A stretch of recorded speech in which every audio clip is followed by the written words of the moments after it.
What's going on guys, Don is here. Sa video ito, pag-uusapan natin ang mga ginagamit nating blades sa ating table saw at mga handheld circular saws. Particularly, ang mga circular saw blades ng Lotus. Ito ang kanilang mga bagong Pro Coat non-stick circular saw blades with stabilizer vents for precise and clean cuts. And sa 10-inch na circular saw blades na ito, meron silang 24 teeth, 40 teeth, and 50 teeth na blade. And meron din silang 40 teeth na blade para sa mga handheld na circular saw natin. So maglaran tayo ng simpleng test dito mamaya. At ang gagamitin ko, itong aking Bosch 10J na table saw. Good thing na 30mm yung size ng arbor ng aking table saw. Kaya saktong-sakto siya dito sa blade ng Lotus na may 30mm na butas. Pero kung hindi naman 30mm yung arbor nyo, meron itong mga kasamang reducer ring. Yung pinakamaliit niya is 16mm, 20 hanggang 25mm na reducer ring. And bumili din ako nitong 80 teeth na blade para ikumpara yung mga cuts nila. Pero syempre, in general, alam naman nating lahat na mas maraming teeth ay mas maganda ang quality ng cut.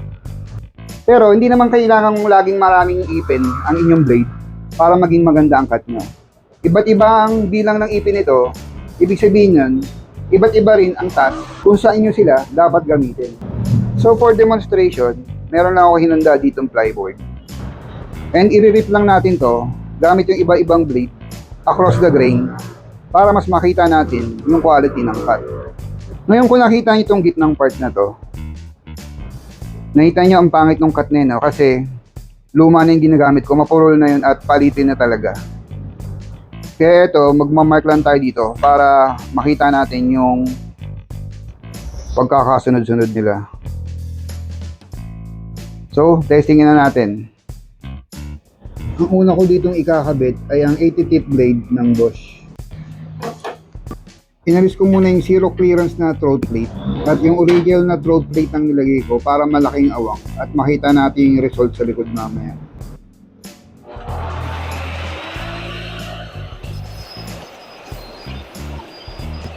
And now 50 teeth naman ay kakabit ko.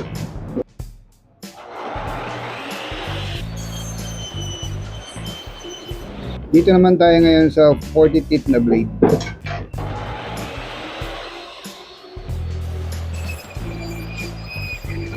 And lastly, itong 24 teeth.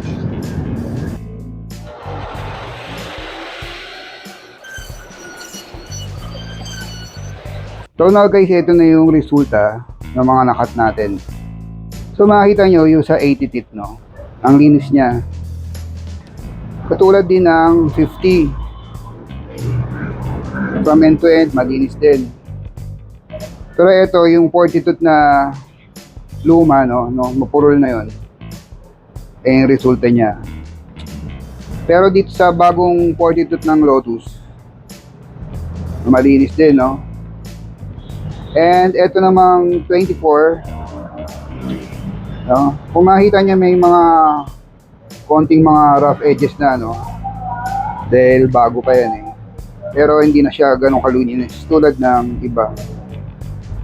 So makikita natin talaga yung tunay na resulta dito sa likod pag binaliktad natin.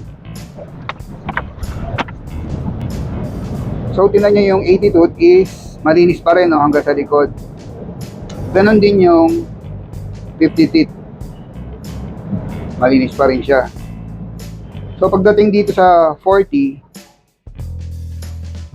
medyo dumami na yung kanya mga rough na edges. Pero simpleng lihel lang yan is mawawala na yan. And syempre, lalo na dito sa 24 na teeth, no, makikita nyo talagang very rough siya. So bakit ba hindi na lang mas maraming ipin ang gamitin para mas maganda yung maging cut, no? Kasi may iba't ibang mga purpose ang mga ito. At kung halimbawa meron kang project, let's say mga 4 sheets ng plywood, at i-breakdown mo yun, mas matagal mag-cut pag mas marami ang ipin. Actually, ito is almost 30 inches lang to. Pero inurasan ko to isa-isa nung kinat ko sa table saw. Itong 80 teeth na blade ay inabot ng 11.16 seconds. At ito naman 50 teeth ay inabot ng 9.53 seconds. 8.48 naman para sa 40 teeth na blade. At ang 24 teeth naman ay inabot ng 8.09 seconds. So imagine no, kung 4 na plyboard ang tatabasin mo, mas matagal o mas mahabang oras ang gugugulin mo. Kaya kung tatanungin, okay talaga kung meron kang iba't ibang klaseng blade na may iba't ibang bilang ng teeth. Kaya ang may isasuggest ko, kung magre-rip kayo ng hardwood or magre-riso kayo, 24 teeth ang gagamitin nyo.